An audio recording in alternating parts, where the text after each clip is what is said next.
So what has actually been happening behind those closed doors today? Joining us now on Newsnight is Rohitesh Dhawan from the consultancy KPMG, who's going to be with us over the next 2 weeks to try and navigate us through and to decode some of the big issues. Rohitesh, good evening to you. You've been roaming the halls today. What have you heard from the delegates?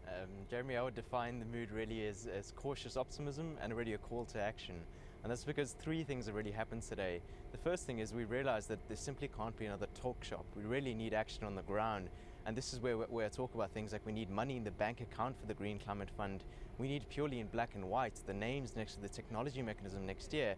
And we really need clarity on the rules for how countries will actually monitor, report and verify their emissions. The second thing that happened is a real realization that this is an African crop. It must focus on adaptation, it must focus on finance. And there's global commons that Africa has, which is the responsibility of the international body to actually protect.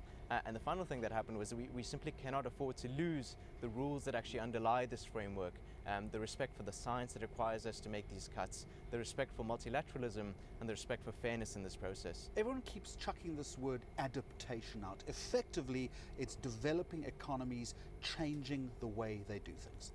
Absolutely. Adaptation has multiple facets. At a very basic level, we know that no matter what we do today, we'll still be faced with the physical impacts of climate change. So how do we, as developing countries and even developed countries, make our economies climate resilient? How do we promote growth that is not impeded by climate change and that actually withstand the impacts of climate change? And as you say, that's a fundamental transformation of our economies, of the way we do business, of the way we get our energy, and of the way we actually use our products and services. Is nothing short of a new wave of innovation. Very quick answer as we draw to the end of this. We have a strong South African leadership team. What lessons do you think have been learnt from Copenhagen?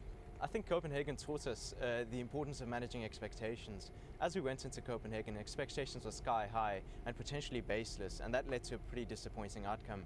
What we saw at Cancun was the prudence of managing expectations well, and the Mexicans did a great job of it. And South Africa so far, I must commend them on their job, because what we've done is we've restored faith in the process and ensured that the process runs smoothly and that respects the rules of the international framework. All right, Rohitesh Dhawan, thank you very much indeed from KPMG, and he will be with us on Newsnight over the next 2 weeks on a regular basis.